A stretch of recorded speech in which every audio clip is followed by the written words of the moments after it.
Anniversary di Paris seharusnya romantis. Suamiku keluar menelepon, tapi pria tua di meja sebelah tiba-tiba menyelipkan uang dan kertas. Lari lewat jendela dapur sekarang, bisiknya gemetar. Siapa sangka, perintah aneh itu justru menyelamatkanku dari nasib mengerikan yang ternyata. Sebelum ceritanya dimulai, silakan tulis di kolom komentar dari daerah mana saja teman-teman yang menonton cerita ini. Jangan lupa like dan subscribe agar channel ini bisa semakin berkembang dan bisa mempersembahkan cerita yang lebih menarik lagi. Hujan deras mengguyur Jakarta malam itu, seolah langit sedang menangisi nasibku. Namun, air mataku sendiri sudah kering. Habis tak bersisa terkuras di jalanan dingin kota Paris 2 hari yang lalu. Mobil hitam yang dikemudikan Galang, pengacara keluargaku yang setia, berhenti tepat di depan gerbang rumahku sendiri. Rumah mewah peninggalan almarhum ayahku, yang selama 5 tahun terakhir ini menjadi saksi bisu kebodohanku menyerahkan segalanya pada laki-laki bernama Surya. "Nyonya yakin mau masuk sekarang?" tanya Galang pelan. Dia menatapku dari spion tengah. Matanya menyiratkan kekhawatiran yang mendalam. Wajar saja, Galang tahu segalanya. Dia tahu aku baru saja lolos dari lubang jarum kematian. Dia tahu nyawaku hampir saja dijual seharga utang judi. Aku mengangguk tegas, merapikan mantelku yang masih sedikit lembab. Aku bukan lagi Kirana yang bodoh. "Galang, buka pintunya." Satpam rumah, Pak Ujang, tampak terkejut setengah mati saat melihatku turun dari mobil. Wajahnya pucat pasi seolah melihat hantu. "Ibu, Ibu Kirana? Ibu sudah pulang?" "Bukannya," kata bapak. "Buka gerbangnya, Pak Ujang," potongku dingin. Aku tidak punya waktu untuk berbasa-basi. Aku melangkah masuk ke halaman rumahku yang luas. Samar-samar, terdengar suara musik jazz mengalun dari dalam rumah. Ada tawa. Tawa lepas seorang pria dan wanita. Dadaku bergemuruh. Itu suara suamiku. Dan suara wanita itu, aku sangat mengenal lengkingan manja itu. Ya. Sekretaris Surya. Tanganku gemetar saat memegang gagang pintu utama yang tidak terkunci. Dengan satu tarikan napas panjang, aku mendorong pintu jati tebal itu hingga terbuka lebar. Pemandangan di ruang tamu membuat darahku mendidih, naik sampai ke ubun-ubun. Di sana, di sofa kulit buatan Italia kesayanganku, Surya sedang duduk bersandar santai dengan kemeja yang kancing atasnya terbuka berantakan. Di sebelahnya, Jessica duduk sambil memegang gelas kristal berisi anggur merah.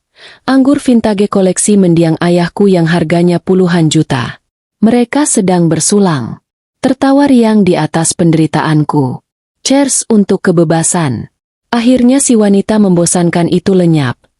Seru Jessica sambil mendentingkan gelasnya ke gelas Surya. "Jangan sebut namanya lagi, sayang. Dia sekarang pasti sudah ada di kontainer menuju entah kemana. Yang penting, asetnya." Surya belum sempat menyelesaikan kalimatnya ketika dia menoleh dan melihatku berdiri mematung di ambang pintu. Gelas di tangan Surya terlepas, jatuh menghantam lantai marmer dan pecah berkeping-keping. Anggur merah tumpah seperti darah segar. Jessica menjerit histeris, melompat dari sofa sambil menunjuk wajahku dengan jari gemetar. "Hantu! Surya! Itu hantunya!" jerit Jessica. Wajahnya yang penuh riasan tebal kini pucat seperti mayat. Aku melangkah masuk perlahan. Bunyi hak sepatu stiletoku menggema di ruangan yang tiba-tiba hening mencekam. Galang berjalan tegap di belakangku, membawa tas kerja kulitnya, berdiri seperti benteng pelindung. "Hantu?" tanyaku dengan nada datar, tanpa emosi. "Sayang sekali, Jessica. Neraka sepertinya belum mau menerimaku karena ada urusan yang belum selesai dengan kalian berdua." Surya, yang sempat syok, perlahan mulai menguasai dirinya. Sifat aslinya yang manipulatif langsung mengambil alih. Dia berdiri, wajahnya yang tampan namun licik itu berubah merah padam.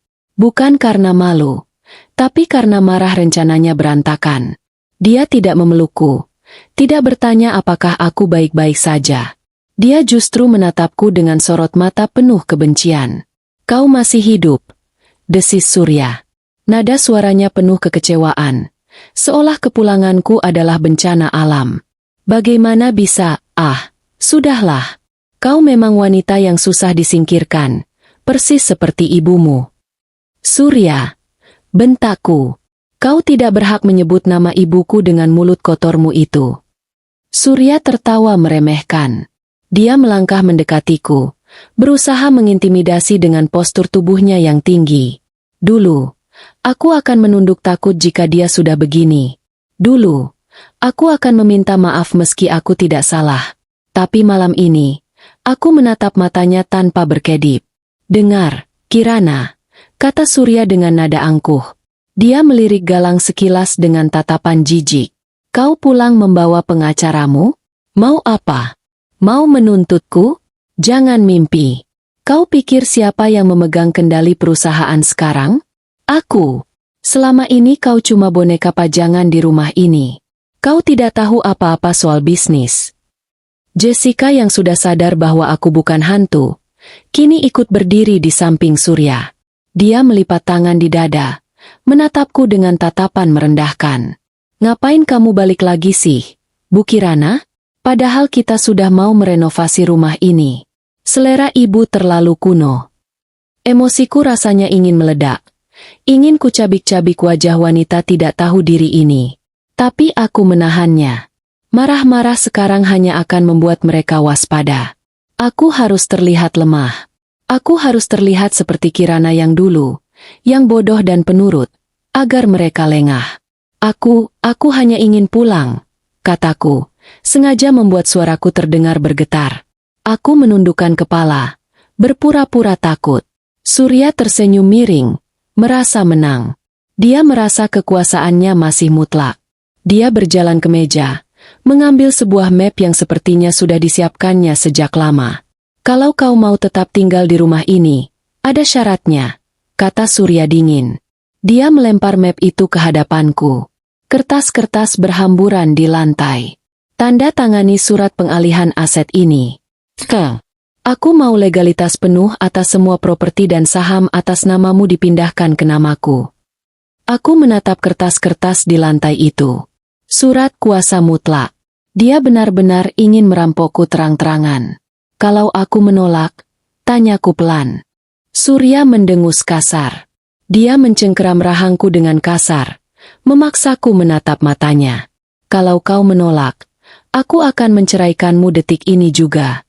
Dan ingat, Kirana, kau itu wanita mandul. Kau tidak punya siapa-siapa selain aku. Tanpa aku, kau cuma janda miskin yang tidak becus mengurus diri sendiri. Siapa yang mau sama wanita lemah sepertimu? Kata-kata itu, mandul, lemah. Itu adalah senjata yang selalu dia dan ibunya gunakan untuk menghancurkan harga diriku selama 5 tahun ini. Dulu, kalimat itu akan membuatku menangis meraung-raung di kakinya. Tapi hari ini, di dalam hati, aku tersenyum. Betapa bodohnya kau, Surya. Kau pikir aku masih Kirana yang sama dengan yang kau bawa ke Paris? Kau tidak tahu bahwa di balik sikap diamku ini, aku sudah memegang kartu as yang bisa membuatmu membusuk di penjara seumur hidup. Kau tidak tahu bahwa janda miskin yang kau hina ini sebenarnya adalah pemilik sah dari setiap sen uang yang kau pakai untuk berjudi. Galang berdehem, memecah ketegangan. Dia membungkuk, memungut kertas-kertas itu dengan tenang. Pak Surya, klien saya baru saja mengalami trauma berat. Memaksanya menandatangani dokumen dalam kondisi tekanan mental adalah tindakan ilegal. Diam kau, pengacara bayaran, bentak Surya. Ini urusan rumah tangga saya. Surya kembali menatapku. Aku beri kau waktu istirahat malam ini. Besok pagi, surat ini harus sudah ditandatangani. Kalau tidak, kau angkat kaki dari rumahku. Rumahku, katanya. Lucu sekali. Baik, Mas, jawabku lirih, berpura-pura pasrah. Biarkan aku istirahat dulu. Surya melepaskan cengkeramannya. Dia kembali duduk di sofa, menarik Jessica ke pangkuannya seolah aku tidak ada. Pergilah, muak aku melihat mukamu. Aku berbalik, memberi kode mata pada Galang. Kami berjalan menuju tangga ke lantai 2. Saat aku menaiki anak tangga, aku masih bisa mendengar suara Jessica. Sayang, kok dia dibiarin masuk sih? Nanti rencana kita gimana? Tenang saja, baby. Dia itu bodoh. Besok setelah dia tanda tangan, kita tendang dia ke jalanan. Atau kalau perlu, kita buat dia kecelakaan di rumah ini, jawab Surya santai. Tanganku mengepal kuat di pegangan tangga. Kukuku menancap hingga sakit. Tunggu saja, Surya. Nikmati tawa terakhirmu malam ini. Karena besok, dan hari-hari seterusnya, kau akan berharap kau tidak pernah dilahirkan. Aku masuk ke kamarku, mengunci pintu, dan merosot di balik pintu. Tubuhku gemetar, bukan karena takut, tapi karena menahan amarah yang meluap-luap. Bayangan kejadian di Paris kembali berputar di kepalaku seperti film horor yang tak kunjung usai. Saat itulah aku menyadari, air mataku menetes lagi. Tapi kali ini bukan air mata kesedihan. Ini adalah bensin yang akan membakar habis kehidupan mereka. Pikiranku melayang mundur, menembus ruang dan waktu, kembali ke 48 jam yang lalu di kota Paris. Kota yang digadang-gadang sebagai kota paling romantis di dunia. Namun bagiku, kini menjadi kota paling terkutuk. Malam itu, aku mengenakan gaun merah marun terbaikku. Hadiah ulang tahun pernikahan kelima dari Surya, yang belakangan ku tahu dia beli menggunakan kartu kredit tambahanku. Kami duduk di sebuah restoran mewah dengan pemandangan langsung ke Menara Eiffel yang berkelap-kelip indah. Lilin-lilin menyala di atas meja. Alunan biola lembut terdengar di kejauhan. Semuanya tampak sempurna. Terlalu sempurna. Selamat ulang tahun pernikahan, sayang, ucap Surya manis. Dia menggenggam tanganku di atas meja, mengecup punggung tanganku dengan lembut. Senyumnya begitu menawan. Senyum yang dulu membuatku jatuh cinta setengah mati. Terima kasih, Mas. Aku bahagia sekali kamu mau mengajakku ke sini. Jawabku tulus. Saat itu, aku benar-benar masih wanita naif yang percaya bahwa suamiku sedang berusaha memperbaiki hubungan kami yang belakangan terasa hambar. Kamu pantas mendapatkannya. Kirana, maafkan aku kalau selama ini aku sibuk kerja. Itu semua demi masa depan kita, katanya meyakinkan. Pelayan datang membawakan hidangan pembuka. Escargot dan foie gras. Aku menikmati makan malam itu dengan perasaan berbunga-bunga. Sama sekali tidak menyadari ada sepasang mata elang yang mengawasi kami dari meja sebelah. Di meja sebelah kanan kami, duduk seorang pria tua Asia. Rambutnya sudah memutih semua, wajahnya penuh guratan pengalaman, dan dia mengenakan jas lusuh yang agak kebesaran. Dia makan sendirian, sesekali menyesap kopinya sambil membaca koran Prancis. Awalnya aku tidak memedulikannya, tapi entah kenapa, setiap kali aku melirik, mata pria tua itu sedang menatap tajam ke arah Surya, bukan ke arahku. Sekitar pukul 9 malam, telepon genggam Surya bergetar di atas meja. Dia melirik layar ponselnya, lalu wajahnya berubah tegang sesaat sebelum kembali tersenyum dipaksakan. Sayang, aku harus angkat telepon ini. Penting sekali, urusan kargo tekstil dari Turki. Sinyal di sini agak jelek. Aku keluar sebentar ya. Pamitnya. Kenapa tidak di sini saja, Mas? Tanyaku. Berisik. Sayang. Nanti klien komplain. Kamu nikmati saja dessertnya. Pesan saja apa yang kamu mau. Aku cuma sebentar kok, katanya sambil berdiri, mengelus rambutku sekilas, lalu bergegas berjalan keluar restoran. Aku menghela napas, sedikit kecewa, tapi mencoba memaklumi. Aku mengambil sendok kecil untuk mencicipi creme brulee yang baru saja dihidangkan. Tiba-tiba, suara benda jatuh terdengar keras di sampingku. Prang! Pria tua di meja sebelah itu menjatuhkan sendok dan serbetnya tepat di dekat kakiku. Oh, pardon, ucap pria tua itu dengan logat Indonesia yang kental. Aku refleks membungkuk untuk membantunya mengambil serbet itu. Tidak apa-apa, Pak, biar saya bantu. Kataku ramah. Saat tanganku menyentuh serbet putih itu, tangan pria tua itu mencengkeram pergelangan tanganku dengan kuat. Sangat kuat sampai rasanya sakit. Aku terkejut dan hendak menarik tanganku, tapi dia menatap mataku dengan sorot mata yang mendesak, penuh peringatan dan ketakutan. Dalam hitungan detik yang terasa lambat, Dia menyelipkan segumpal uang euro dan secari kertas nota yang sudah diremas ke telapak tanganku. "Jangan menoleh," bisiknya dalam bahasa Indonesia. Suaranya parau dan bergetar. "Panggil taksi. Cepat keluar lewat jendela dapur. Sekarang. Jangan lewat pintu depan." Aku terpaku. Jantungku berhenti berdetak sesaat. "Apa maksud Bapak?" bisikku bingung. "Suamimu," desisnya cepat. Matanya melirik ke arah pintu keluar restoran tempat Surya tadi menghilang. "Dia tidak sedang menelepon klien. Dia baru saja menjualmu pada mereka. Van hitam sudah menunggu di depan. Lari, nak, atau kau tidak akan pernah melihat matahari lagi." Duniaku seakan runtuh mendengar kata-katanya. Menjualku? Itu tidak masuk akal. Surya suamiku. Dia mencintaiku. Tapi, tatapan mata pria tua ini, itu bukan tatapan orang gila. Itu tatapan seseorang yang tahu bahaya sedang mengintai. Dan lagi, kenapa Surya tampak begitu gelisah sepanjang malam? Kenapa dia terus-menerus melihat jam tangannya? Insting purbaku tiba-tiba berteriak. Lari. Tanpa berpikir panjang, aku meremas uang dan kertas itu. Aku berdiri. Kakiku gemetar hebat. Aku tidak kembali ke tempat dudukku. Aku menoleh ke arah dapur restoran yang pintunya sedikit terbuka. "Toilet," gumamku pada pelayan yang lewat. Lalu berbelok tajam bukan ke arah toilet, melainkan menerobos masuk ke area dapur. "Hei, madam, vous ne pouvez pas entrer ici. Anda tidak boleh masuk ke sini," teriak seorang koki gemuk. Aku tidak peduli. Aku berlari menerobos para koki yang sedang sibuk memasak. Bau bawang putih, daging panggang, dan asap mengepul memenuhi hidungku, membuatku mual. "Maaf, maaf," teriakku sambil terus berlari ke arah pintu belakang yang biasanya digunakan untuk membuang sampah. Aku mendobrak pintu belakang itu dan terhuyung keluar ke gang sempit yang gelap dan bau amis. Udara dingin Paris langsung menembus kulitku. Hujan rintik-rintik mulai turun.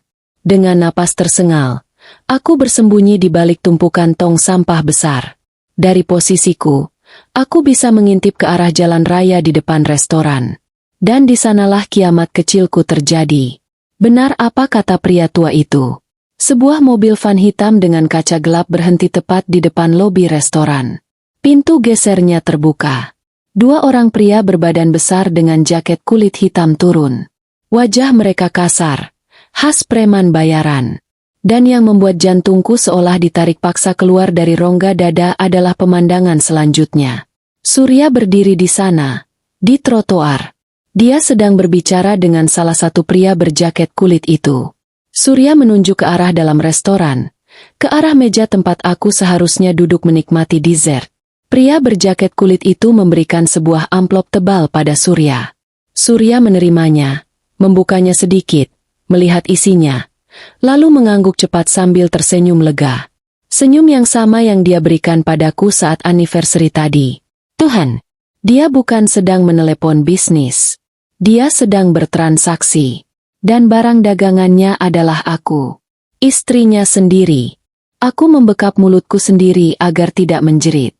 Air mata tumpah ruah membasahi pipiku, bercampur dengan air hujan. Rasanya sakit sekali. Jauh lebih sakit daripada pukulan fisik manapun. Pengkhianatan ini begitu brutal, begitu telanjang. Laki-laki yang kucintai, yang kupercayakan hidupku, menukarku dengan amplop tebal, yang ku tahu pasti uang untuk membayar utang judinya yang sudah menggunung. Kedua pria itu masuk ke dalam restoran. Tak lama kemudian, keributan terjadi di dalam. Dia tidak ada di mejanya. Terdengar teriakan samar dari dalam. Surya tampak panik di luar. Dia mengacak-acak rambutnya. Saat itulah, sebuah tangan menepuk bahuku dari belakang. Aku hampir menjerit dan memukul orang itu. Tapi ternyata itu adalah pria tua dari restoran tadi. SSTT. Dia menempelkan telunjuk di bibirnya. Jangan bersuara. Ikut saya. Saya tahu jalan tikus yang aman. Kalau mereka menemukanmu, tamat riwayatmu. Namanya Pak Hadi. Dan malam itu, di gang gelap Paris yang dingin, sambil menatap suamiku yang panik mencari barang dagangannya, Yang hilang, separuh jiwaku mati. Namun, di saat yang sama, separuh jiwa lainnya bangkit dengan api dendam yang membara. Surya mengira dia menjualku malam itu. Tapi sebenarnya, dia baru saja menjual nyawanya sendiri padaku. Aku bersumpah, demi Tuhan yang menciptakan langit dan bumi, aku tidak akan mati di sini. Aku akan pulang. Dan saat aku pulang, aku akan menjadi mimpi buruk paling mengerikan yang pernah dia bayangkan. Napas saya masih memburu ketika taksi tua yang kami tumpangi berhenti di sebuah kawasan pinggiran Paris yang jauh dari gemerlap lampu kota. Di sini, gedung-gedungnya tampak tua dan kusam, tembok-temboknya penuh dengan coretan grafiti yang tidak saya mengerti artinya. Pak Hadi, pria tua yang baru saja menyelamatkan nyawa saya, membayar sopir taksi dengan uang pas, lalu memberi isyarat agar saya segera turun. Hujan masih turun rintik-rintik, membuat udara malam semakin menusuk tulang. Saya merapatkan mantel, menggigil bukan hanya karena dingin, tapi karena sisa-sisa adrenalin yang mulai surut, berganti dengan rasa takut yang mencekam akan ketidakpastian nasib saya. Kami berjalan cepat memasuki sebuah gedung apartemen kuno. Tidak ada lift, hanya tangga kayu yang berderit setiap kali kami memijaknya. Bau masakan basi dan rokok murahan menguar di lorong yang remang-remang. Pak Hadi tidak banyak bicara. Dia terus menuntun saya naik hingga ke lantai 4. Ketika dia membuka pintu nomor 402, saya melihat sebuah ruangan kecil yang penuh sesak. Bukan penuh dengan perabotan mewah seperti rumah saya di Jakarta, melainkan penuh dengan tumpukan koran, berkas-berkas, dan peralatan elektronik tua yang tampak seperti rongsokan namun menyala dengan lampu indikator yang berkedip-kedip. Masuklah, nak. Di sini aman. Mereka tidak akan mencari pewaris perusahaan tekstil di lubang tikus seperti ini, kata Pak Hadi sambil mengunci pintu dengan 3 lapis kunci gembok. Dia berjalan terseok menuju dapur kecil di sudut ruangan, menyalakan kompor listrik untuk menjerang air. Saya duduk di satu-satunya kursi sofa yang kulitnya sudah pecah-pecah. Mata saya menyapu sekeliling ruangan. Dindingnya ditempeli peta kota Paris, peta Jakarta, dan foto-foto. Jantung saya serasa berhenti berdetak saat melihat wajah-wajah di foto itu. Ada foto Surya. Ada foto Jessica. Ada foto ibu mertua saya, Ibu Hesti. Dan ada foto saya. Semua foto itu diambil secara diam-diam alias candid. Ada foto Surya sedang berjudi di kasino bawah tanah. Foto dia sedang bertengkar dengan penagih utang. Dan foto dia sedang mencium Jessica di dalam mobil. Siapa bapak sebenarnya? Tanya saya dengan suara parau. Tenggorokan saya terasa kering dan sakit. Pak Hadi datang membawa 2 cangkir teh panas yang uapnya mengepul. Dia meletakkan cangkir itu di meja kecil di depan saya, lalu duduk di kursi kayu reot di seberang saya. Tatapannya teduh namun tajam, seperti mata elang tua yang sudah terlalu banyak melihat kejahatan dunia. Nama saya Hadi. Dulu, 20 tahun yang lalu, saya adalah kepala keamanan di pabrik ayahmu. Mungkin kau tidak ingat. Saat itu kau masih kecil sekali. Mulainya, dia menyesap tehnya perlahan. Setelah ayahmu meninggal dan kau menikah dengan laki-laki itu, saya merasa ada yang tidak beres. Saya pensiun dan pindah ke sini untuk menikmati masa tua. Tapi naluri detektif saya tidak bisa mati begitu saja. Apalagi ketika saya mendengar desas-desus di komunitas Indonesia di sini tentang suamimu. Saya ternganga. Orang ini mengenal ayah saya? Suamimu, Surya, bukan pebisnis, nak Kirana. Dia pecandu. Lanjut Pak Hadi. Dia menunjuk tumpukan berkas di meja. Bukan pecandu narkoba, tapi pecandu judi. Dan jenis judinya adalah yang paling berbahaya. Dia bermain dengan sindikat internasional. Namanya Zaki, rentenir kejam yang beroperasi di Asia dan Eropa. Suamimu berutang 50 miliar pada Zaki, dan jatuh tempo pembayarannya adalah malam ini. 50 miliar. Angka itu berputar di kepala saya, membuat saya pusing. Jumlah itu sangat besar, bahkan untuk ukuran perusahaan kami yang sedang stabil. Jadi, karena dia tidak punya uang, dia menjualmu, potong Pak Hadi lugas. Tidak ada nada simpati yang dibuat-buat, hanya fakta dingin yang menyakitkan. Nilaimu di pasar gelap perdagangan manusia, Mengingat statusmu, pendidikanmu, dan penampilanmu, cukup untuk menutup separuh utangnya. Sisanya, dia berencana menguasai aset perusahaanmu setelah kau dinyatakan hilang.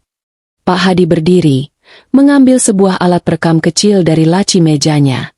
Saya sudah menyadap ponselnya sejak dia mendarat di Paris 3 hari lalu. Dengarkan ini. Kau butuh ini agar hatimu tidak goyah saat menghancurkannya nanti. Dia menekan tombol play. Suara gemerisik terdengar. Lalu suara Surya yang sangat saya kenal muncul. Jernih dan jelas. Tenang saja, Bos Zaki. Barangnya ada bersamaku. Kualitas premium. Istriku sendiri. Dia polos. Tidak pernah curiga. Aku akan membawanya makan malam di restoran dekat Eiffel. Kalian bisa mengambilnya saat aku pura-pura terima telepon. Tapi ingat, utangku lunas ya. Air mata saya menetes lagi mendengar rekaman itu. Itu suara suami saya. Laki-laki yang setiap pagi saya siapkan sarapannya. Laki-laki yang saya cintai dengan tulus. Dia membicarakan saya seperti pedagang sapi membicarakan ternaknya. Satu lagi, suara Surya terdengar lagi di rekaman itu. Kali ini nadanya lebih rendah dan licik. Pastikan dia tidak pernah kembali ke Indonesia. Kalau dia balik, tamat riwayatku. Terserah mau kalian apakan. Mau dijual ke bordil di Eropa Timur atau dibuang ke laut. Aku tidak peduli. Yang penting aku dapat sertifikat kematian atau surat keterangan hilang. Jadi aku bisa cairkan asuransi dan ambil alih perusahaan. Pak Hadi mematikan rekaman itu. Keheningan yang menyakitkan mengisi ruangan sempit itu. Tangan saya mengepal begitu kuat hingga kuku-kuku saya memutih. Rasa sedih itu perlahan menguap. Digantikan oleh rasa jijik yang luar biasa. Saya merasa mual pernah berbagi tempat tidur dengan monster seperti dia. Ini belum semuanya, kata Pak Hadi. Dia menyodorkan sebuah map biru. Ini senjata utamamu, Kirana. Pelajari baik-baik. Saya membuka map itu dengan tangan gemetar.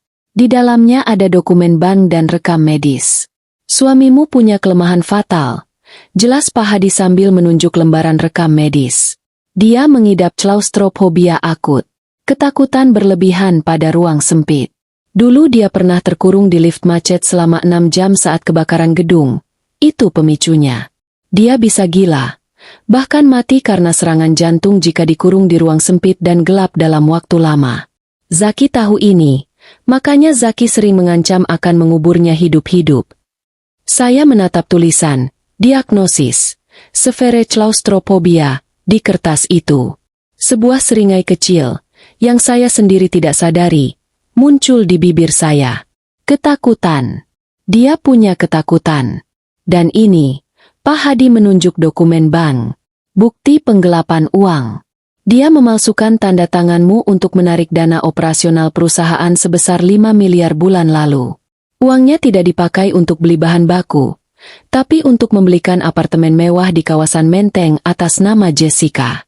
Ini bukti transfernya, dan ini sertifikat apartemennya yang saya dapat salinannya dari notaris teman saya. Ya, tentu saja. Uang jerih payah ayah saya, uang yang seharusnya untuk kesejahteraan ribuan karyawan pabrik, dia pakai untuk memanjakan gundiknya. Dengan bukti ini, kata Pak Hadi, suaranya memberat. Kau bisa memenjarakannya bukan hanya 1-2 tahun, tapi puluhan tahun. Penggelapan dalam jabatan, pemalsuan dokumen, dan percobaan perdagangan manusia. Kau punya segalanya untuk mengirimnya ke neraka dunia. Nak. Saya menutup map itu perlahan. Perasaan tak berdaya yang tadi menyelimuti saya kini sirna sepenuhnya. Saya merasa memiliki kekuatan baru. Di tangan saya, ada kunci kehancuran Surya. Terima kasih, Pak Hadi. Ucap saya sungguh-sungguh. Saya tidak tahu bagaimana harus membalas kebaikan Bapak.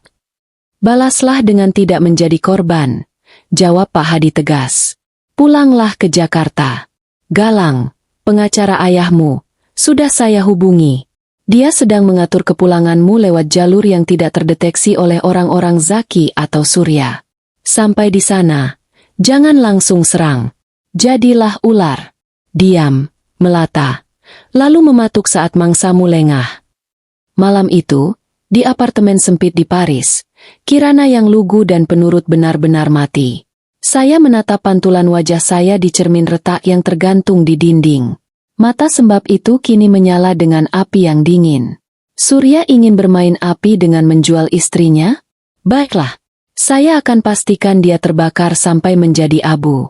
Saya akan menggunakan ketakutannya, keserakahannya, dan kesombongannya untuk menghancurkannya perlahan-lahan. Saya tidur di sofa usang itu dengan memeluk map biru itu seolah itu adalah boneka kesayangan. Itu bukan sekadar tumpukan kertas. Itu adalah tiket satu arah bagi Surya menuju kehancurannya. Besok, saya akan terbang pulang. Bukan sebagai istri yang merindukan suaminya, tapi sebagai mimpi buruk yang datang menagih karma. Cahaya matahari pagi Jakarta menerobos masuk melalui celah gorden kamar tidur utama yang tebal. Saya membuka mata dan untuk sesaat, saya berharap semua kejadian beberapa hari terakhir hanyalah mimpi buruk. Namun, rasa sakit di hati saya dan keberadaan Surya yang tidur mendengkur di sisi tempat tidur menyadarkan saya pada realitas yang pahit.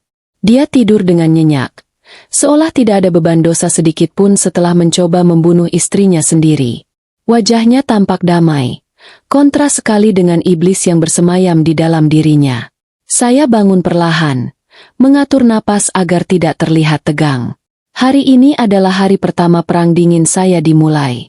Sesuai rencana yang saya susun bersama Galang via telepon terenkripsi kemarin, saya harus memainkan peran sebagai istri yang terguncang dan lemah. "Eog, Kirana?"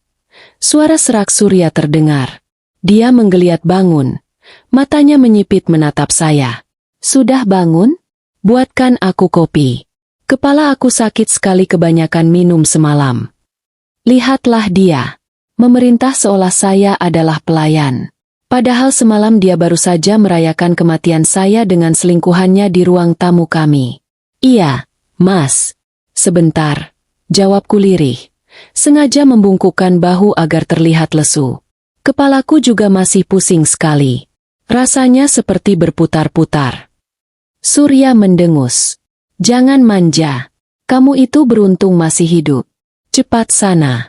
Dan ingat, dokumen yang semalam harus kau tanda tangani hari ini. Aku mau bawa ke notaris nanti siang." Saya berjalan ke dapur dengan langkah diseret. Di dapur, para asisten rumah tangga menatap saya dengan pandangan kasihan bercampur takut. Mereka pasti mendengar keributan semalam. Mbak Inah, koki yang sudah bekerja sejak zaman ayah saya, mendekat sambil berbisik. Ibu baik-baik saja? Semalam Bapak dan Nona Jessica." "SSTT, Mbak Inah." Potong saya pelan sambil meletakkan jari di bibir. "Anggap saja Mbak tidak melihat apa-apa. Tolong buatkan kopi hitam untuk Bapak, dan jus alpukat untuk saya. Oh ya, nanti tolong antarkan sarapan ke kamar. Saya tidak mau makan di meja makan." Mbak Inah mengangguk patuh meski wajahnya penuh tanda tanya. Saya tahu saya bisa mempercayai Mbak Inah, tapi untuk saat ini, semakin sedikit orang yang tahu rencana saya, semakin baik. Saya kembali ke kamar dengan nampan kopi. Surya sudah duduk di tepi ranjang, merokok. Abu rokoknya berjatuhan ke karpet mahal yang baru saya beli bulan lalu. "Mana dokumennya?" tanya saya sambil meletakkan kopi. Surya tersenyum lebar, senyum kemenangan yang memuakan. Dia segera mengambil map dari meja nakas. "Nah, begitu dong. Ini demi kebaikan kita. Kirana, kamu kan tahu kamu tidak bakat bisnis. Biar aku yang urus perusahaan. Kamu tinggal duduk manis nikmati uang belanja." Saya mengambil pena yang disodorkannya. Tangan saya sengaja saya buat gemetar hebat. Ujung pena sudah menyentuh kertas. Surya menahan napas. Matanya berbinar tamak melihat momen yang ditunggu-tunggunya. Tiba-tiba saya menjatuhkan pena itu. Saya memegang kepala saya sambil mengerang kesakitan. "Aduh, Mas, sakit sekali. Mataku berkunang-kunang." Surya mendecak kesal.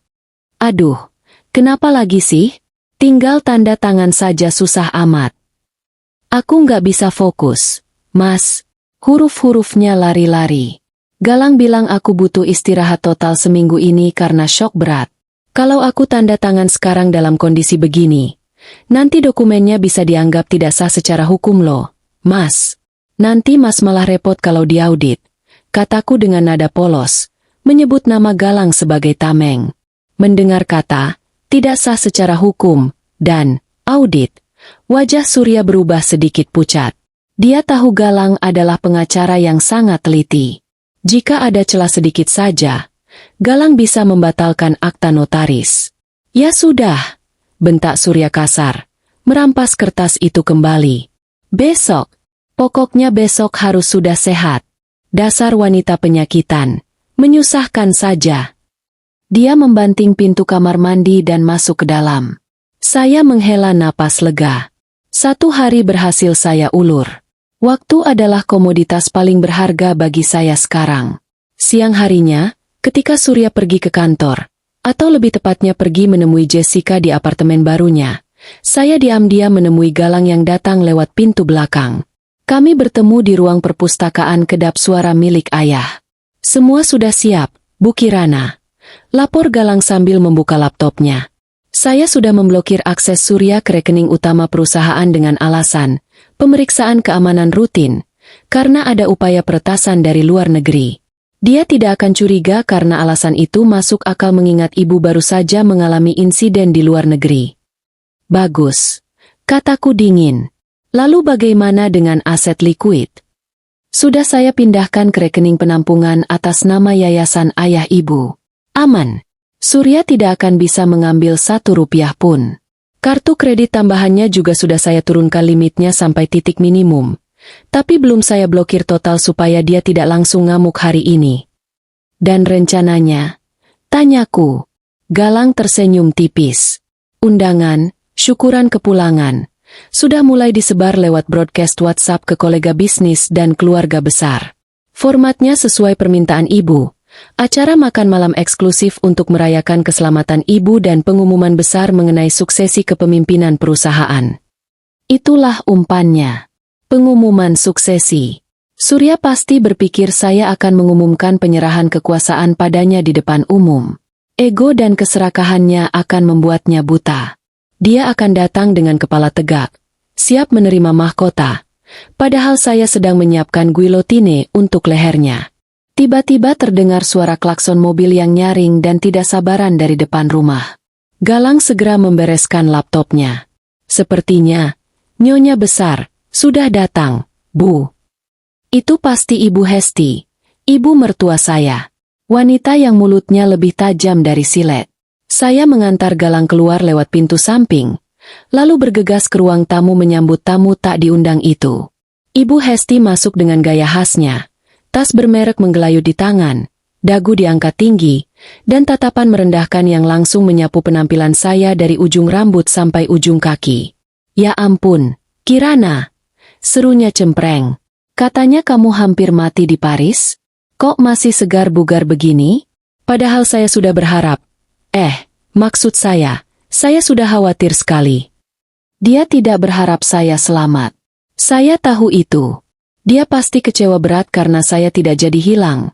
Yang berarti dia gagal jadi ibu dari pemilik perusahaan tekstil. Selamat siang, Bu. Maaf membuat ibu khawatir. Jawabku sambil mencium tangannya. Tangannya kaku, enggan disentuh oleh saya. Ibu Hesti menghempaskan tubuhnya di sofa. Surya cerita kamu pulang bawa pengacara. Kamu mau apa sih? Mau bikin ribut? Suami lagi susah kerja banting tulang. Istri malah bikin drama. Harusnya kamu itu bersyukur Surya masih mau sama kamu.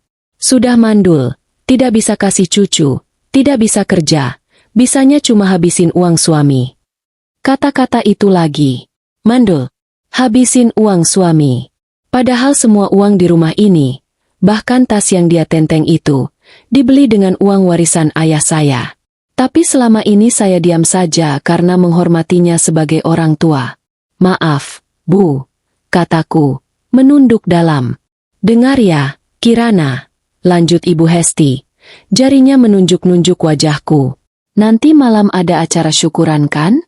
Awas kalau kamu bikin malu anak saya. Kamu harus dandan yang cantik. Jangan pucat seperti mayat hidup begini. Dan ingat, Umumkan yang jelas kalau Surya yang pegang kendali perusahaan sekarang. Biar orang-orang hormat sama dia. Jangan sampai kolega bisnis mengira anak saya cuma numpang hidup. Saya menahan senyum sinis yang ingin meledak. Justru itu faktanya. Bu, anak ibu memang benalu. Tentu saja, Bu. Jawabku dengan suara yang saya buat sehalus mungkin. Saya akan pastikan malam ini menjadi malam yang tidak akan pernah dilupakan oleh Mas Surya dan Ibu. Saya akan berikan kejutan spesial untuk kalian semua. Ibu Hesti tersenyum puas, mengira saya sudah takluk sepenuhnya. Bagus. Itu baru istri yang tahu diri. Sana buatkan saya minum. Haus saya ngomel terus sama kamu. Saya berjalan ke dapur dengan langkah ringan. Hinaan Ibu Hesti tidak lagi menyakitkan. Justru itu menjadi bahan bakar yang membuat api semangat saya semakin berkobar. Nikmatilah teh manismu hari ini, Ibu Hesti. Karena lusa, mungkin Ibu hanya bisa minum air keran di panti sosial. Malam itu, saya menghabiskan waktu di depan cermin, mematut diri.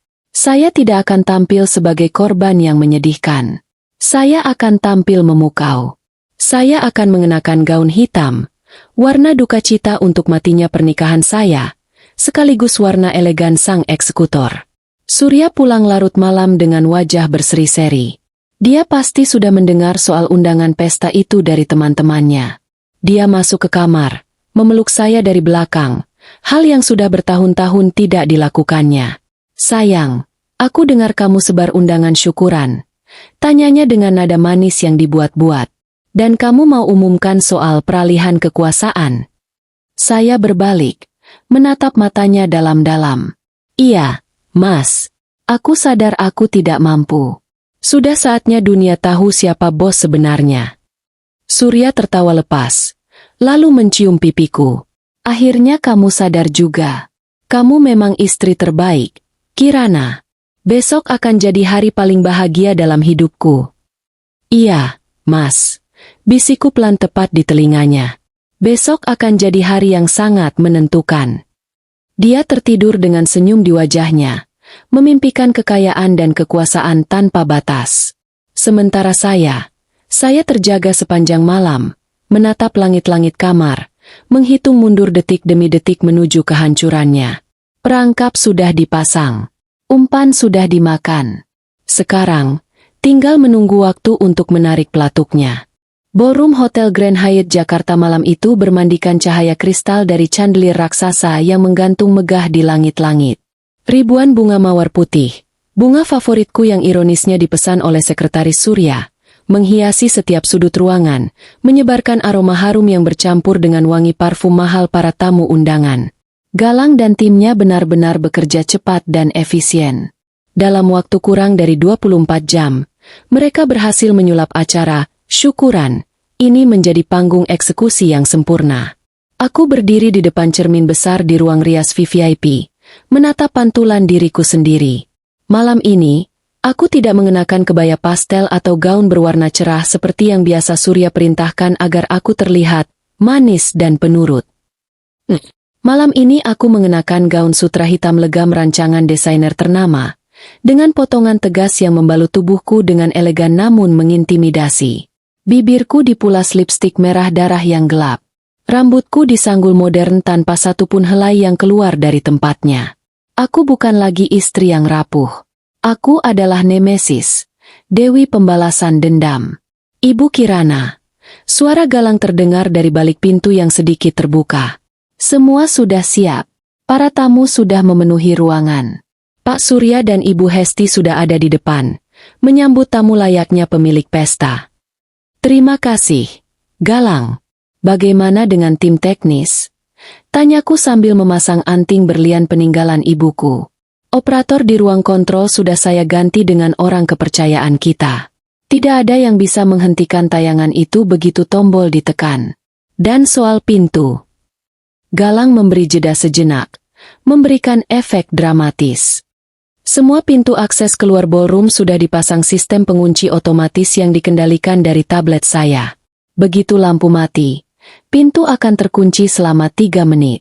Cukup untuk membuat fobia Pak Surya kambuh. Aku tersenyum tipis. Sempurna. Ayo kita mulai pertunjukannya. Aku berjalan keluar menuju ballroom. Suara dengung percakapan ratusan orang langsung menyambut telingaku. Di tengah ruangan, aku melihat Surya. Dia tampak sangat tampan dalam balutan tuxedo hitam mahal, berdiri dengan dada membusung, menyalami para kolega bisnis ayahku dengan tawa yang terlalu keras. Di sebelahnya, Ibu Hesti berdiri dengan dagu terangkat tinggi, memamerkan perhiasan emas yang bergelantungan di leher dan tangannya, seolah dia adalah ratu kerajaan ini. Dan tidak jauh dari mereka, terselip di antara kerumunan namun tetap mencolok dengan gaun merah menyalanya, ada Jessica. Dia berpura-pura menjadi tamu biasa, tapi matanya terus mencuri pandang ke arah Surya dengan senyum penuh arti. Mereka semua berpikir malam ini adalah malam kemenangan mereka. Hadirin sekalian, mohon perhatiannya. Suara MC menggema melalui pengeras suara. Mari kita sambut bintang utama kita malam ini yang baru saja kembali dengan selamat, Ibu Kirana, didampingi oleh suami tercinta, Bapak Surya. Lampu sorot langsung mengarah padaku yang berdiri di puncak tangga. Tepuk tangan membahana. Aku menuruni tangga dengan langkah anggun dan perlahan. Surya langsung bergegas menghampiriku di kaki tangga, mengulurkan tangannya dengan senyum lebar yang dibuat-buat. Kamu cantik sekali, sayang, bisiknya saat aku menyambut tangannya. Namun, cengkeramannya di tanganku terasa menyakitkan. Senyum yang lebar. Jangan bikin malu aku. Ingat skenarionya. Setelah potong tumpeng, kamu langsung umumkan penyerahan jabatan itu. Tentu, Mas. Jawabku lembut sambil memamerkan senyum terbaikku pada kamera wartawan yang berkilatan. Kami berjalan menuju panggung utama. Ibu Hesti langsung memelukku. Pelukan palsu yang hanya menempelkan pipi tanpa kehangatan. Ingat pesan ibu kemarin, desisnya di telingaku. Jangan gagap. Bicara yang lantang kalau Surya itu pemimpin hebat. Acara dimulai dengan basa-basi membosankan. Doa bersama, sambutan dari perwakilan kolega, hingga akhirnya tiba giliran Surya memberikan pidato pembuka sebelum pengumuman utamaku. Surya maju ke podium dengan percaya diri. Dia mengetuk mik pelan, lalu menebar senyum memikat ke seluruh penjuru ruangan. Selamat malam, bapak-bapak dan ibu-ibu sekalian. Suara bariton Surya terdengar berwibawa. Terima kasih sudah hadir di sini. Malam ini adalah malam yang sangat emosional bagi saya. Seperti yang Anda tahu, istri saya tercinta, Kirana, baru saja mengalami musibah di Paris. Dia sempat hilang kontak dan membuat saya hampir gila karena khawatir. Aku duduk di kursi di belakangnya, menatap punggungnya dengan tatapan dingin. Hampir gila karena khawatir utangmu tidak lunas, batinku. Tapi alhamdulillah, lanjut Surya, memasang wajah sedih yang sangat meyakinkan. Tuhan masih sayang pada kami. Kirana kembali dengan selamat. Kejadian ini menyadarkan kami bahwa hidup itu singkat. Kirana, istri saya yang lembut, menyadari bahwa beban mengelola perusahaan tekstil raksasa warisan ayahnya terlalu berat untuk pundaknya yang rapuh. Dia ingin fokus pada pemulihan mentalnya dan mengurus rumah tangga. Tamu-tamu mengangguk-angguk, seolah memaklumi. Narasi, wanita lemah butuh perlindungan suami, selalu laku dijual di kalangan ini. Maka dari itu, suara Surya meninggi, penuh semangat kemenangan. Malam ini, Kirana akan mengumumkan keputusan penting demi masa depan perusahaan kita agar lebih maju, lebih agresif, dan lebih. Klik. Tiba-tiba, seluruh lampu di ballroom itu padam total. Kegelapan pekat langsung menyelimuti ruangan besar itu. Tidak ada lampu darurat yang menyala. Hening sejenak, lalu terdengar suara jeritan kaget dari beberapa tamu wanita. Tenang, tenang. Terdengar suara panik Surya dari arah podium. Hanya gangguan teknis. Petugas, nyalakan lampunya. Apa-apaan ini?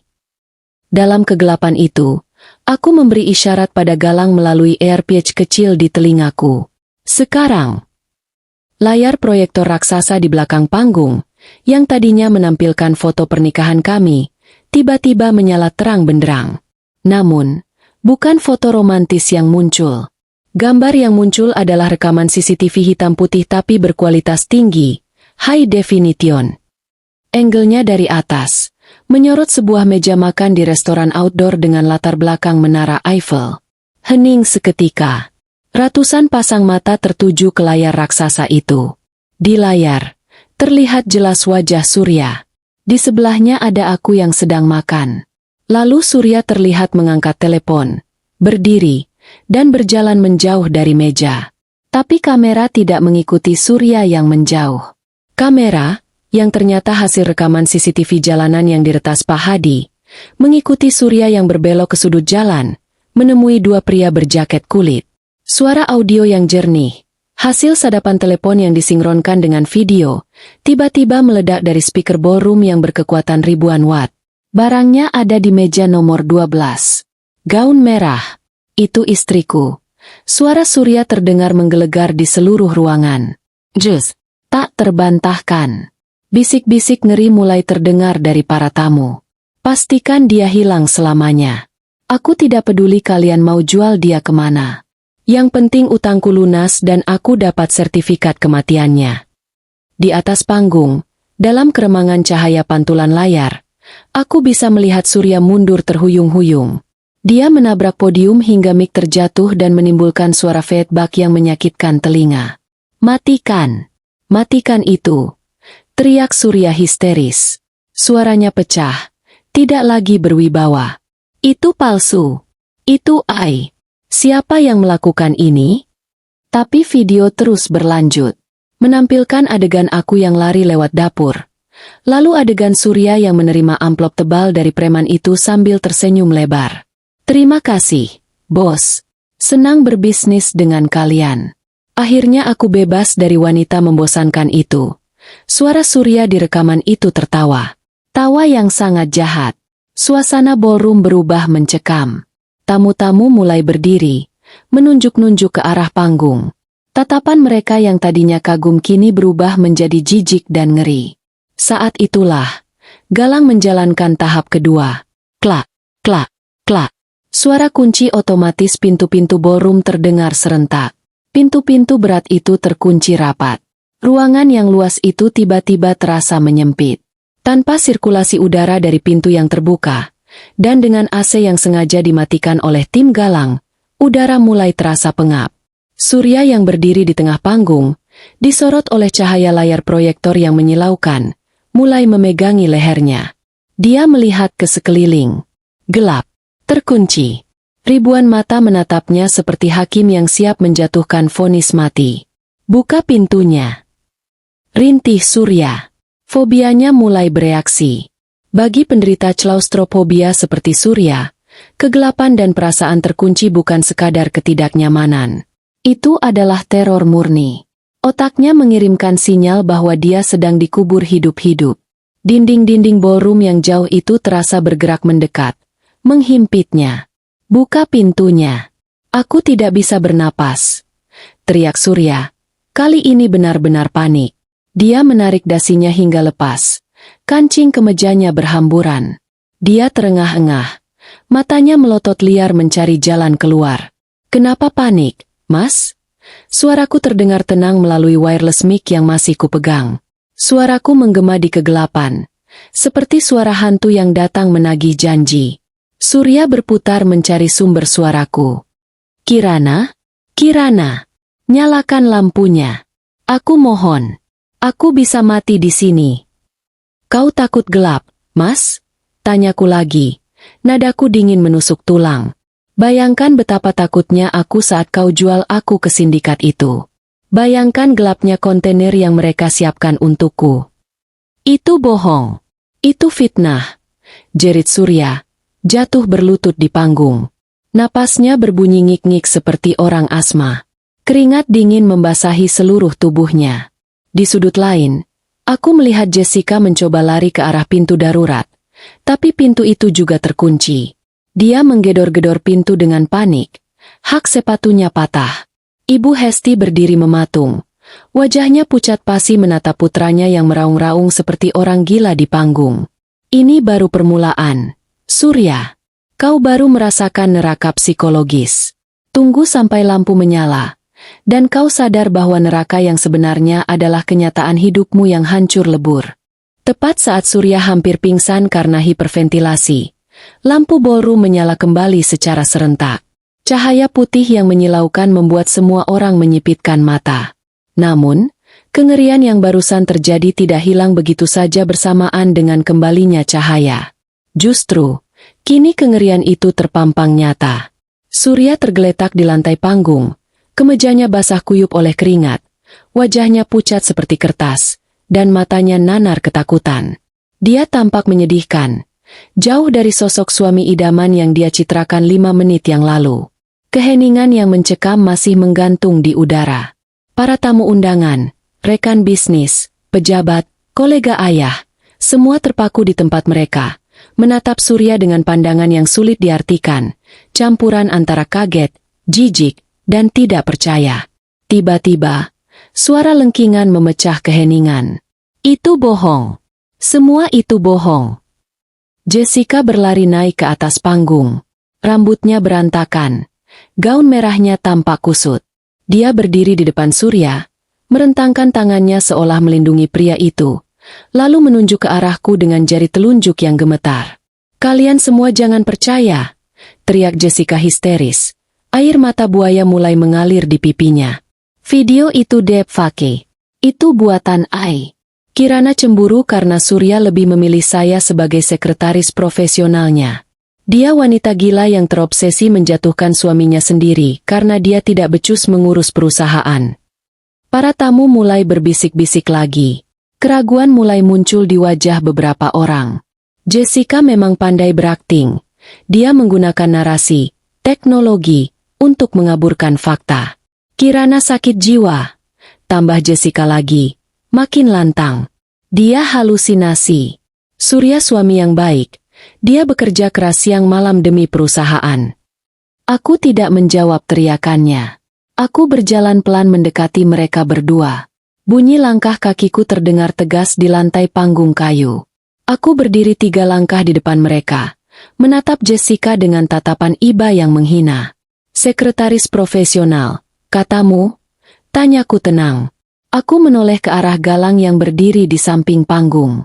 Galang mengangguk, lalu melempar sebuah tumpukan tebal dokumen ke tanganku. Aku mengangkat dokumen itu tinggi-tinggi agar semua orang bisa melihatnya. "Kalau video itu palsu, apakah mutasi rekening ini juga palsu, Jessica?" Suaraku menggelegar tanpa perlu berteriak, karena mikrofon masih menyala. Aku membanting tumpukan kertas itu tepat ke wajah Jessica. Lembaran-lembaran kertas putih berhamburan di udara, jatuh berserakan menutupi tubuh Surya yang masih lemas. "Apa ini?" Jessica memungut 1 lembar kertas dengan tangan gemetar. Wajahnya langsung memucat saat membacanya. "Itu adalah hasil audit forensik keuangan perusahaan yang baru saja selesai pagi ini," jelasku, beralih menatap hadirin. "Selama 2 tahun terakhir, ada aliran dana mencurigakan sebesar 7 miliar rupiah dari pos anggaran pengembangan pabrik yang dilarikan ke rekening pribadi atas nama Jessica Amelia."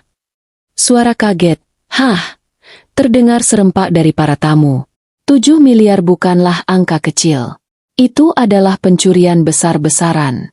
"Tidak, ini salah paham," cicit Jessica. Suaranya mulai kehilangan tenaga. "Salah paham," potongku tajam. "Lalu bagaimana dengan apartemen di Menteng Park lantai 12 unit B? Sertifikatnya baru keluar bulan lalu atas namamu. Uang pembeliannya, tunai 5 miliar, ditarik dari rekening operasional perusahaan pada tanggal yang sama dengan tanggal transaksi apartemen itu. Apa itu juga salah paham?" Jessica mundur selangkah, kakinya lemas. Dia tidak bisa membantah data. Angka tidak pernah berbohong.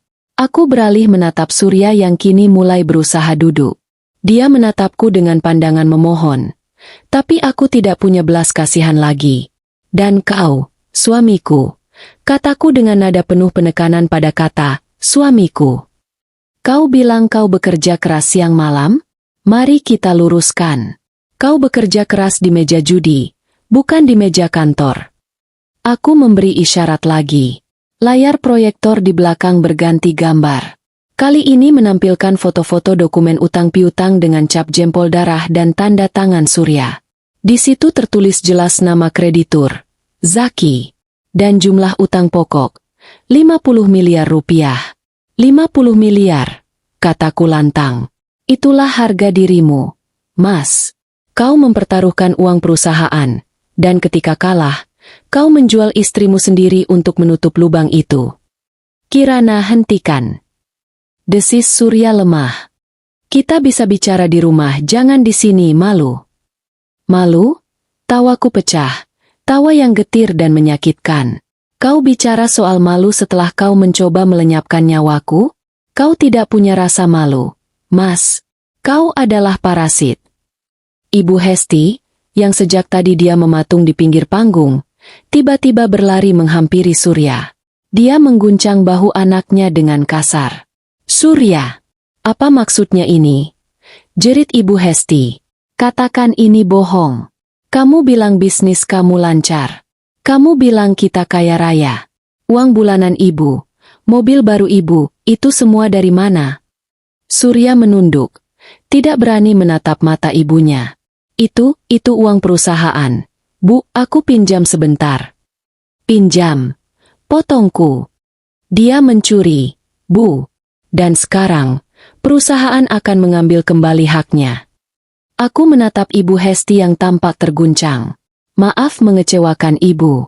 Anak kebanggaan ibu ini bukan pengusaha sukses. Dia adalah penipu bangkrut yang terjerat utang judi sindikat internasional. Semua kemewahan yang ibu nikmati selama ini adalah hasil curian yang harus dikembalikan. Wajah Ibu Hesti berubah dari merah pada menjadi putih kapas. Matanya berputar ke atas. Kenyataan bahwa dia bukan lagi nyonya besar, melainkan ibu dari seorang kriminal bangkrut, terlalu berat untuk ditanggung egonya yang setinggi langit. Tidak mobilku, arisanku. Gumam Ibu Hesti lirih sebelum akhirnya tubuhnya limbung. Bruk. Ibu Hesti pingsan di atas panggung, jatuh tepat di samping tumpukan bukti kejahatan anaknya. Suasana makin kacau. Beberapa pelayan mencoba naik untuk menolong, tapi aku mengangkat tangan, menahan mereka. Biarkan saja, kataku dingin. Dia hanya kaget karena mimpi indahnya sudah berakhir. Aku berdiri tegak di tengah panggung, di antara suami yang hancur, selingkuhan yang terbukti maling, dan mertua yang pingsan karena keserakahan. Aku menatap para tamu undangan, kolega bisnis, dan wartawan yang masih merekam kejadian ini live. Bapak-bapak, ibu-ibu, kataku menutup drama ini dengan suara stabil. Malam ini tidak ada pesta syukuran. Malam ini adalah pengumuman bersih-bersih perusahaan. Mulai detik ini, saya, Kirana, mengambil alih kembali kendali penuh atas PT Tekstil Nusantara. Dan bagi siapa saja yang terlibat dalam penggelapan dana ini. Aku menunjuk Surya dan Jessica. Kalian akan berurusan dengan hukum. Seolah sudah dikomando, pintu ballroom yang tadi terkunci kini terbuka lebar. Bukan pelayan yang masuk, melainkan 6 orang petugas kepolisian berseragam lengkap, diikuti oleh 2 orang petugas dari kejaksaan. Surya melihat polisi datang. Harapan terakhirnya pun musnah. Tidak ada lagi jalan keluar. Fobia ruang sempitnya mungkin sudah reda saat lampu menyala. Tapi sekarang dia menghadapi ruang sempit yang jauh lebih nyata dan permanen, sel penjara. Aku menatap Galang yang berdiri di pintu masuk bersama polisi. Dia mengangguk hormat padaku. Ini adalah skakmat. Permainan selesai, dan ratu telah memakan raja.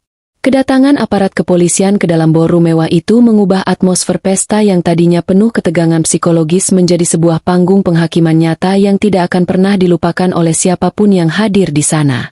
Derap langkah sepatu bot polisi yang tegas beradu dengan lantai marmer, menciptakan irama kematian bagi masa depan Surya dan Jessica. Para tamu undangan, yang terdiri dari orang-orang terpandang, otomatis menyingkir, membelah lautan manusia untuk memberi jalan bagi para penegak hukum. Mereka menatap kejadian itu dengan mata terbelalak, tangan menutup mulut, dan ponsel yang teracung merekam setiap detik kejatuhan keluarga yang tadinya mereka sanjung. Kompol Aryo, pemimpin unit yang masuk, berjalan tegap menghampiri panggung. Wajahnya keras, tanpa kompromi. Galang menyambutnya dengan anggukan singkat, menyerahkan beberapa berkas tambahan yang baru saja dia keluarkan dari tas kerjanya. Itu adalah bukti fisik, asli, bukan salinan, yang akan melengkapi tuntutan kami. Saudara Surya Atmaja. Suara Kompol Aryo menggema, berat dan mengintimidasi, memotong segala bisik-bisik yang ada. Surya yang masih terduduk lemas di lantai panggung mendongak. Wajahnya yang pucat pasi kini dibanjiri air mata ketakutan. Dia mencoba bangkit. Kakinya goyah seperti jeli. Tangannya menggapai-gapai mencari pegangan. Dia menatapku, satu-satunya orang yang mungkin bisa menyelamatkannya, dengan tatapan memelas yang menjijikan. Kirana, sayang tolong aku. Rintihnya parau. Jelaskan pada mereka ini salah paham. Aku suamimu. Kirana. Kau tidak mungkin tega membiarkan suamimu ditangkap seperti kriminal, kan? Aku menatapnya datar. Tidak ada setitik pun rasa iba di hatiku. Kau memang kriminal, Mas. Dan aku bukan lagi istrimu. Aku adalah korbanmu yang selamat. Polisi itu tidak memberi waktu bagi Surya untuk berdrama. Berdasarkan laporan dan bukti-bukti yang kami terima, Saudara Surya Atmaja, Anda ditangkap atas tuduhan berlapis. Pasal 374 KUHP tentang penggelapan dalam jabatan, Pasal 263 tentang pemalsuan dokumen, dan Kompol Aryo memberi jeda sejenak, menatap Surya dengan tatapan jijik yang tidak ditutup-tutupi. Dugaan pelanggaran Undang-Undang Pemberantasan Tindak Pidana Perdagangan Orang, yungto percobaan pembunuhan berencana terhadap istri Anda sendiri, Saudari Kirana. Kata, perdagangan orang, dan pembunuhan berencana, meledak seperti bom di ruangan itu. Para tamu tersentak kaget. Kilatan lampu blitz kamera wartawan semakin menggila, menghujani Surya dengan cahaya yang menyilaukan, merekam wajahnya yang hancur untuk menjadi headline berita nasional esok pagi. Tangan di belakang kepala. Sekarang, bentak salah satu petugas. Surya gemetar hebat. Saat borgol besi yang dingin itu mengunci pergelangan tangannya dengan bunyi, klik, yang nyaring. Pertahanannya runtuh total. Dia meraung, menangis seperti anak kecil yang kehilangan mainan, tapi jauh lebih menyedihkan. Tidak, ini fitnah. Aku dijebak. Jessica. Ini semua ide Jessica. Teriak Surya tiba-tiba, berusaha melempar kesalahan pada wanita yang 5 menit lalu dia bela mati-matian. Dia yang menyuruhku. Dia yang butuh uang untuk gaya hidup mewahnya. Aku cuma korban. Jessica yang sedang disudutkan oleh 2 polisi wanita di sisi lain panggung terbelalak mendengar pengkhianatan itu. Wajahnya yang cantik tapi palsu itu berubah menjadi topeng kemarahan yang buruk rupa. Dasar laki-laki banci, jerit Jessica. Meronta saat tangannya ditarik paksa untuk diborgol. Kau yang punya utang judi. Kau yang pecandu. Kau yang memohon-mohon padaku untuk mencari pembeli bagi istrimu yang bodoh itu. Jangan bawa-bawa aku. Pertengkaran mereka di atas panggung menjadi tontonan yang sangat memalukan. 2 orang yang saling mencintai dalam dosa, kini saling menggigit dan mencabik saat kapal mereka karam. Aku melihatnya dengan kepuasan yang dingin. Inilah cinta yang mereka banggakan? Cinta yang hancur lebur begitu menghadapi konsekuensi. Galang kemudian mengambil alih mikrofon yang sempat diletakkan Surya. Dia berdiri tegak, memancarkan aura otoritas yang membuat semua orang kembali tenang. Mohon perhatiannya. Suara Galang tenang namun tegas. Sebagai kuasa hukum Ibu Kirana dan PT Tekstil Nusantara, saya ingin mengumumkan satu hal penting lagi di hadapan para saksi dan kolega bisnis. Galang mengeluarkan sebuah dokumen penyitaan aset yang sudah disiapkan. Mengingat besarnya kerugian negara dan perusahaan yang diakibatkan oleh tindakan Saudara Surya dan Saudari Jessica, serta untuk mengamankan bukti-bukti hasil kejahatan, maka mulai detik ini. Galang menatap tajam ke arah Surya yang sedang diseret polisi, lalu beralih ke Ibu Hesti yang baru saja siuman dan sedang dibantu duduk oleh pelayan. Seluruh aset yang digunakan oleh Saudara Surya dan keluarganya, termasuk rumah di Pondok Indah, apartemen di Menteng, 3 unit mobil mewah yang terparkir di valet depan, dan seluruh rekening pribadi mereka, resmi kami bekukan dan disita sebagai jaminan ganti rugi. Pernyataan itu adalah pukulan knockout yang sebenarnya. Ibu Hesti, yang baru saja membuka matanya dan masih pusing, mendengar kata disita. Matanya langsung melotot. Dia melihat anaknya diborgol, lalu mendengar bahwa rumah dan mobilnya diambil. Apa? Pekik Ibu Hesti. Suaranya melengking memecah udara. Dia menepis tangan pelayan yang membantunya, lalu merangkak di lantai panggung mendekati kakiku. Dia, yang selama ini selalu memandangku dengan dagu terangkat, kini bersimpuh di kakiku di depan ratusan orang. Kirana, kamu tidak boleh melakukan ini. Ratap Ibu Hesti sambil mencengkeram ujung gaun hitamku. Itu rumah ibu. Mobil itu hak ibu. Kamu menantu durhaka. Bagaimana bisa kamu mengusir mertuamu sendiri dan memenjarakan suamimu? Di mana hati nuranimu? Aku menatap wanita tua itu. Dulu, aku akan langsung luluh dan meminta maaf. Dulu, air matanya adalah perintah bagiku. Tapi sekarang, aku hanya melihat seorang wanita serakah yang ikut andil dalam penderitaanku.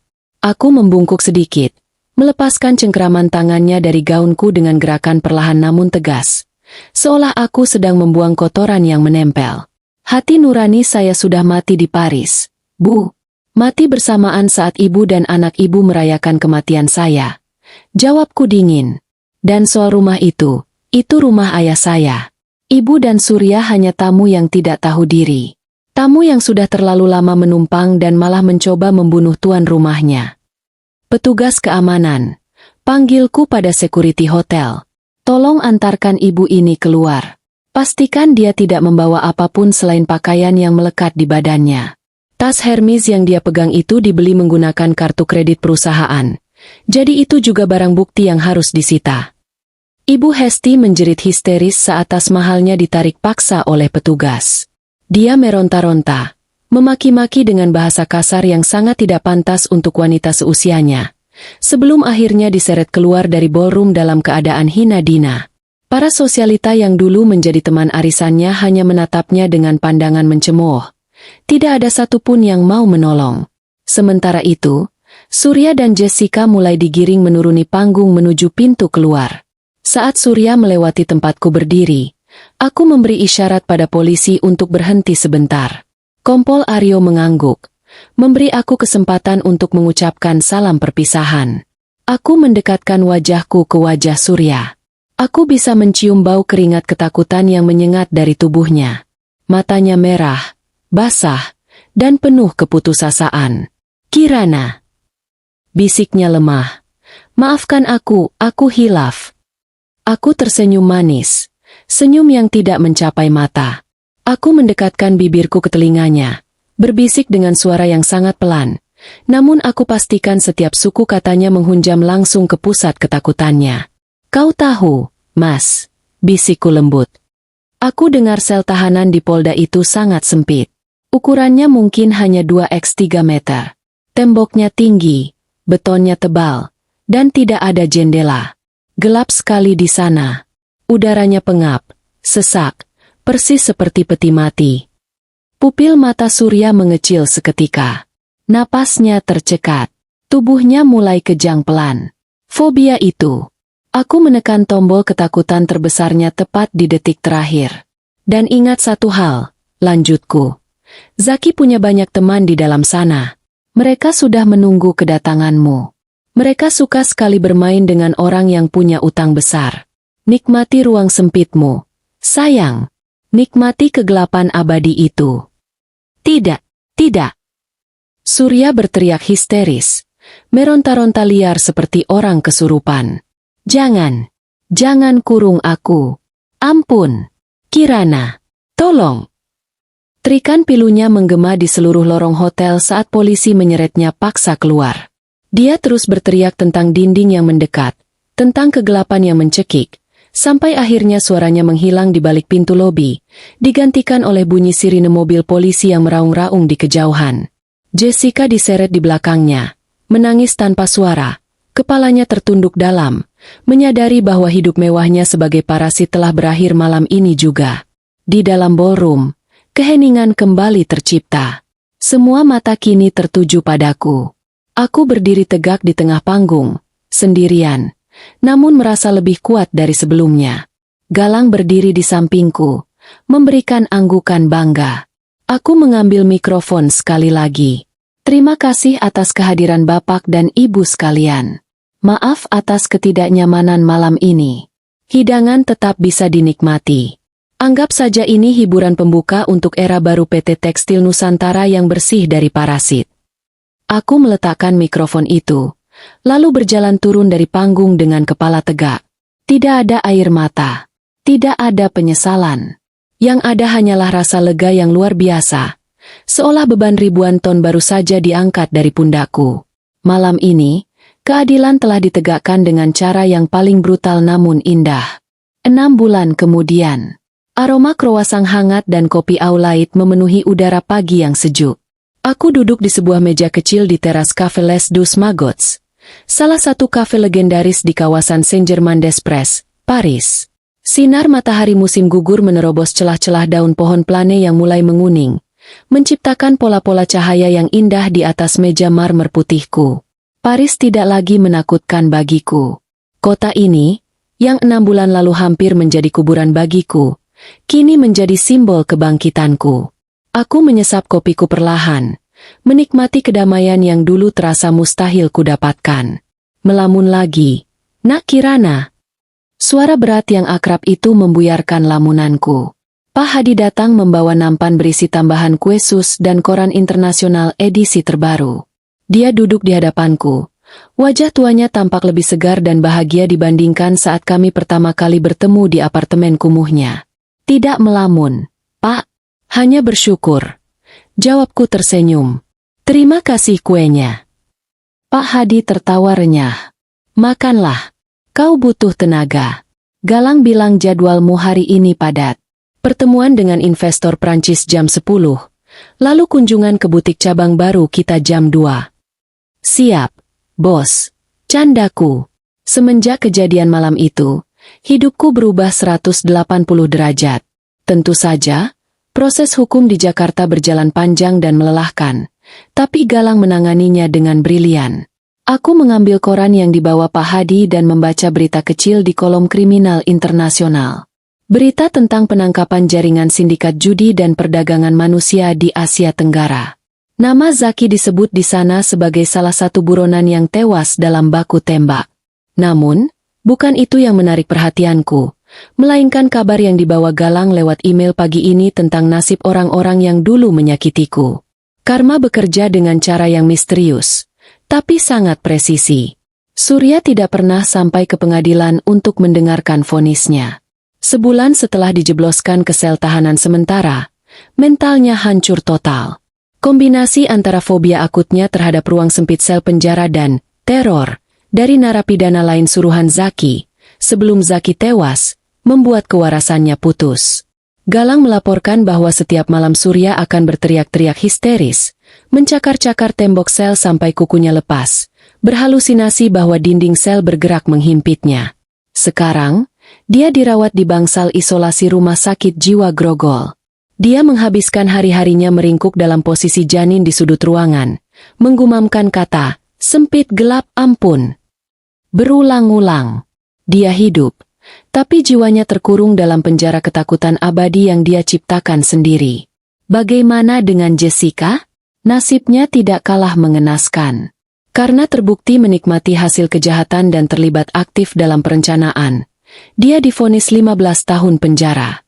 Namun, penderitaannya bukan hanya di balik jeruji. Di luar sana, para penagih utang, yang ternyata juga dihutangi oleh Jessica atas nama gaya hidup mewahnya, menjarah habis apapun yang tersisa dari keluarganya di kampung. Orang tuanya jatuh miskin dan menolak mengakuinya sebagai anak. Di penjara, tanpa uang dan tanpa pelindung, Jessica menjadi bulan-bulanan narapidana wanita lainnya yang benci pada pelakor. Wajah cantiknya yang dulu dia banggakan kini penuh luka gores dan lebam. Kecantikannya pudar, sama seperti masa depannya. Dan Ibu Hesti, mantan mertuaku yang sombong. Tanpa rumah, tanpa mobil, dan tanpa uang sepeser pun karena semua aset disita negara dan bank, dia kini tinggal di sebuah panti sosial milik pemerintah di pinggiran Jakarta. Galang sempat mengirimkan fotonya padaku minggu lalu. Wanita yang dulu selalu memakai sutra dan emas itu kini mengenakan daster lusuh, duduk sendirian di bangku taman panti dengan tatapan kosong. Teman-teman sosialitanya membuangnya begitu dia jatuh miskin. Tidak ada lagi yang mau mendengar bualannya. Dia kesepian, tua, dan papa. Hukuman yang pas untuk kesombongannya. Berita bagus? Tanya Pak Hadi, melihatku tersenyum tipis saat membaca tabletku. Sangat bagus, Pak. Keadilan sudah tuntas. Jawabku menutup tablet itu. Aku tidak ingin membuang energiku lagi memikirkan mereka. Mereka adalah masa lalu yang sudah terkubur. Galang datang bergabung dengan kami, membawa tas kerjanya dan senyum lebar. Ibu Direktur, mobil sudah siap. Kita harus berangkat sekarang kalau tidak mau terlambat bertemu Monsieur Pierre. Aku mengangguk mantap. Aku menatap dua pria di hadapanku ini. Pak Hadi, mantan detektif yang menyelamatkan nyawaku, kini kuangkat menjadi kepala keamanan pribadi dan konsultan risikonya perusahaan. Aku membelikannya apartemen yang layak di Paris dan membiayai semua kebutuhan masa tuanya. Dia sudah seperti ayah angkat bagiku. Dan Galang, pengacara setia yang tidak pernah meninggalkanku, kini menjadi direktur hukum dan orang kepercayaanku dalam menjalankan bisnis. Aku berdiri, merapikan mantel trench coat krem yang kukenakan. Angin Paris menerpa wajahku, terasa dingin tapi menyegarkan. Aku bukan lagi Kirana yang bodoh dan penurut. Aku adalah Kirana yang baru, pemilik takdirku sendiri. Ayo kita berangkat, kataku penuh semangat. Kami berjalan menyusuri trotoar Paris yang indah. Daun-daun berguguran di sekitar kami. Aku sempat menoleh sebentar ke arah Menara Eiffel yang menjulang di kejauhan. Dulu, menara itu menjadi saksi pengkhianatan terkejam dalam hidupku. Tapi hari ini, dan untuk selamanya, menara itu akan menjadi saksi kebangkitan seorang wanita yang menolak untuk dihancurkan. Aku merogoh saku mantelku, menyentuh secari kertas nota tua yang sudah lecek. Kertas yang diberikan Pak Hadi 6 bulan lalu. Kertas itu akan selalu kusimpan sebagai pengingat. Bahwa ketika dunia berusaha membuangku ke dalam kegelapan, aku justru menemukan cahayaku sendiri di sana. Dan tiket satu arah yang Surya beli untukku ke neraka? Ternyata itu adalah tiket satu arah menuju kebebasanku yang sejati.